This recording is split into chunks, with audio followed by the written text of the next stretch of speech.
오늘의 말씀은 요한복음 19장 1절에서 13절까지의 말씀입니다. 이에 빌라도가 예수를 데려다가 채찍질하더라. 군인들이 가시나무로 관을 엮어 그의 머리에 씌우고 자색 옷을 입히고 앞에 가서 이르되 유대인의 왕이여 평안할지어다 하며 손으로 때리더라. 빌라도가 다시 밖에 나가 말하되 보라, 이 사람을 데리고 너희에게 나오나니 이는 내가 그에게서 아무 죄도 찾지 못한 것을 너희로 알게 하려 함이로라 하더라. 이에 예수께서 가시관을 쓰고 자색 옷을 입고 나오시니 빌라도가 그들에게 말하되 보라, 이 사람이로다 하매 대제사장들과 아랫 사람들이 예수를 보고 소리질러 이르되 십자가에 못 박으소서, 십자가에 못 박으소서 하는지라. 빌라도가 이르되 너희가 친히 데려다가 십자가에 못 박으라. 나는 그에게서 죄를 찾지 못하였노라. 유대인들이 대답하되 우리에게 법이 있으니 그 법대로 하면 그가 당연히 죽을 것은 그가 자기를 하나님의 아들이라 함이니이다. 빌라도가 이 말을 듣고 더욱 두려워하여 다시 관정에 들어가서 예수께 말하되 너는 어디로부터냐 하되 예수께서 대답하여 주지 아니하시는지라. 빌라도가 이르되 내게 말하지 아니하느냐? 내가 너를 놓을 고난도 있고 십자가에 못 박을 고난도 있는 줄 알지 못하느냐? 예수께서 대답하시되 위에서 주지 아니하셨더라면 나를 해할 고난이 없었으리니 그러므로 나를 내게 넘겨준 자의 죄는 더 크다 하시니라. 이러함으로 빌라도가 예수를 놓으려고 힘썼으나 유대인들이 소리질러 이르되 이 사람을 놓으면 가이사의 충신이 아니이다. 무릇 자기를 왕이라 하는 자는 가이사를 반역하는 것이니이다. 빌라도가 이 말을 듣고 예수를 끌고 나가서 돌을 깐 뜰 히브리 말로 가바다에 있는 재판석에 앉아 있더라. 아멘. 요한복음 19장은 예수님의 십자가 처형과 장례가 기록되어 있는 장입니다. 아무 죄도 없으신 예수님께서 십자가형을 언도받고 십자가에 못 박혀 죽으십니다. 그 과정 속에서 총독 빌라도는 예수님께 아무런 죄가 없음을 알면서도 자신의 권세를 잃지 않기 위해서 유대인들에 대한 두려움에 이끌려 죄 없으신 예수님을 십자가에 못 박게 내어 주었습니다. 그래서 오늘날까지도 교회의 신앙 고백인 사도신경에는 이러한 구절이 있습니다. 본디오 빌라도에게 고난을 받으사 십자가에 못 박혀 죽으시고. 오늘 본문에서도 빌라도에 의해 예수님이 고난을 받으시는 것을 보게 되는데요. 1절입니다. 이에 빌라도가 예수를 데려다가 채찍질하더라. 빌라도가 예수님을 데려다가 채찍질했습니다. 여기서 말하는 채찍질은 당시 로마가 식민지 백성에게만 가했던 극심한 체벌인 베르베레쪼라고 불리는 채찍질이었습니다. 신약시대의 유물을 연구하는 사람들의 주장에 따르면 그 당시 로마 군인들이 사용하던 채찍은 한 줄로 된 기다란 채찍이 아니라 여러 가닥으로 이루어진 채찍이었다고 합니다. 그리고 그 채찍의 각각의 가닥 끝에는 날카로운 쇠붙이나 짐승의 뼈를 깎아 만든 뾰족한 물체들이 달려 있어서 채찍에 맞으면 몸에 감기면서 살점을 찢으며 떨어져 나갔다고 합니다. 원래 이러한 채찍질은 죽을 수도 있을 만큼 치명적인 것이었는데 로마 군인들은 채찍으로 때리는 형벌이 죄수를 몹시 허약하게 만들어서 십자가와 같은 죽음의 고통을 덜 느끼게 하기 때문에 채찍으로 때리는 것이 일종의 자비로운 일이라고 생각하기도 했다고 합니다. 아마도 빌라도는 예수님을 이렇게 심하게 채찍질하는 것으로 유대 종교 지도자들의 마음을 얻으려 했던 것 같습니다. 거의 죽을 만큼의 모습을 보여 그들의 동정심을 유발하려고 한 것 같습니다. 그래서 로마 군인들로 하여금 예수님을 조롱하도록 합니다. 2절, 3절. 군인들이 가시나무로 관을 엮어 그의 머리에 씌우고 자색 옷을 입히고 앞에 가서 이르되 유대인의 왕이여 평안할지어다 하며 손으로 때리더라. 로마 군인들은 예수님을 조롱하며 손으로 때렸습니다.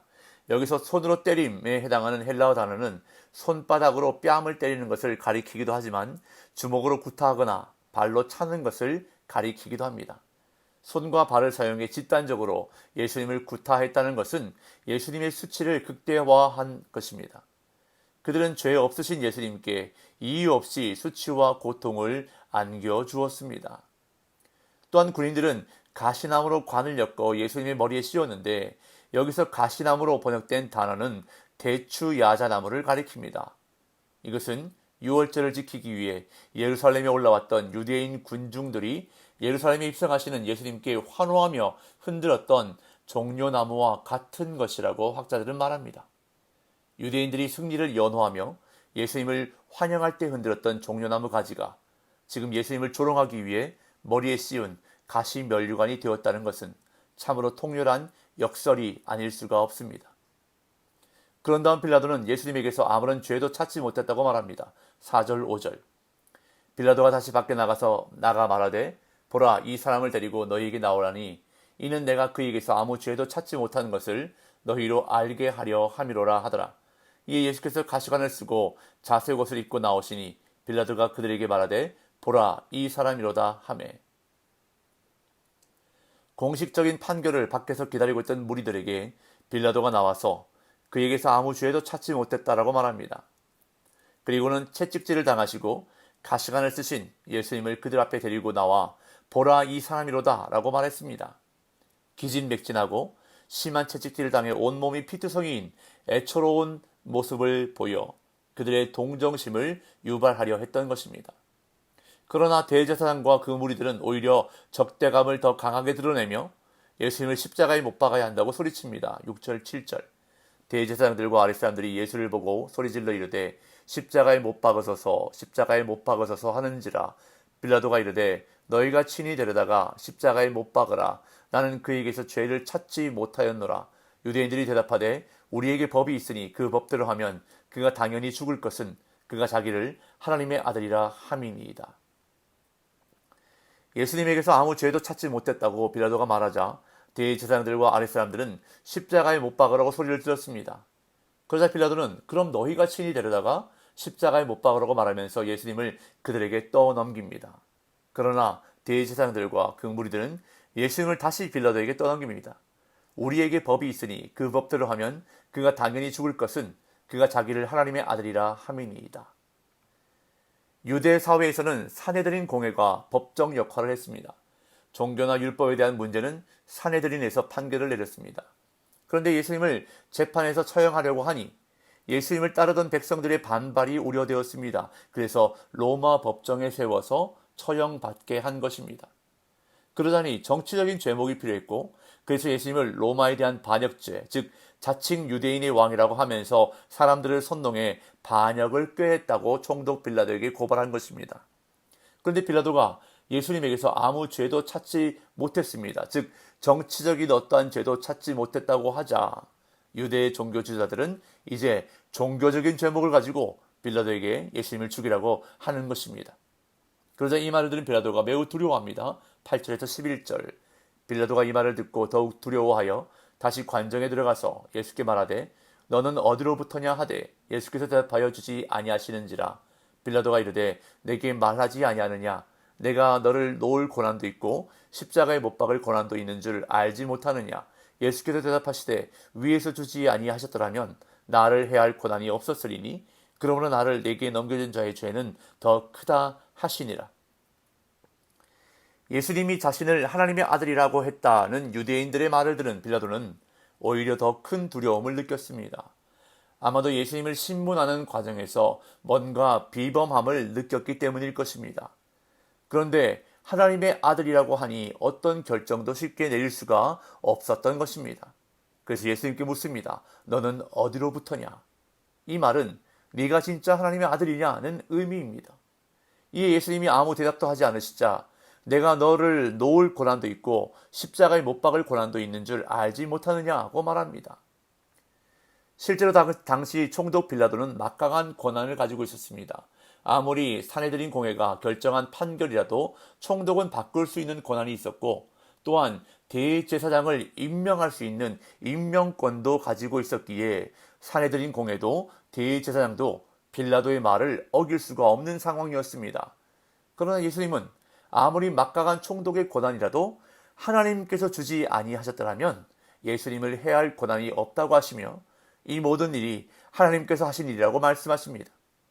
이에 빌라도는 결국 예수님께 사형 판결을 내리기 위해 재판석에 앉게 됩니다. 12절 13절. 이러함으로 빌라도가 예수를 놓으려고 힘썼으나 유대인들이 소리질러 이르되 이 사람을 놓으면 가이사의 충신이 아니니이다. 무릇 자기를 왕이라 하는 자는 가이사를 반역하는 것이니이다. 빌라도가 이 말을 듣고 예수를 끌고 나가서 돌을 깐 뜰 히브리 말로 가바다에 있는 재판석에 앉아 있더라. 성경은 빌라도가 예수를 놓으려고 힘썼으나 라고 말씀합니다. 이 말씀은 하나님이 하시는 일은 그 누구도 막강한 권력을 가진 총독도 막을 수 없다는 것을 말씀하시는 것입니다. 이처럼 하나님이 하시는 일은, 하나님의 계획은 그 어느 누구도 막을 수가 없습니다. 하나님은 작정하신 일을 반드시 이루시는 분이십니다. 이것이 오늘 본문을 통해서 우리에게 주시는 첫 번째 메시지입니다. 그리고 두 번째 메시지는 바로 빌라도를 통한 메시지입니다. 빌라도는 사람들의 소리에 더 귀를 기울였습니다. 빌라도는 예수님이 아무 죄가 없으시다는 자기 양심의 소리를 들었습니다. 또한 마태복음에 따르면 예수님이 옳은 사람이라는 자기 아내의 소리도 들었습니다. 그리고 모든 정황들이 예수님을 풀어주어야 한다고 소리했습니다.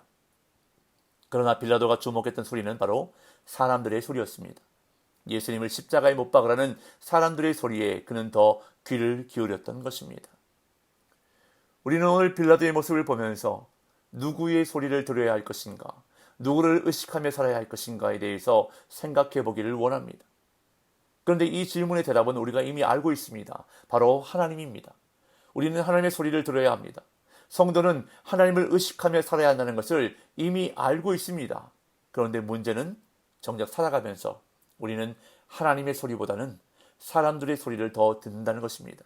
하나님을 의식하기보다는 사람들을 의식하며 살 때가 더 많다는 것입니다.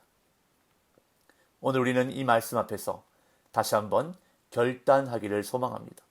사람의 소리보다 하나님의 소리를 더 듣기 위해서, 사람을 의식하지 않고 하나님을 의식하며 살기 위해서 우리에게 필요한 것은 바로 용기 있는 믿음입니다.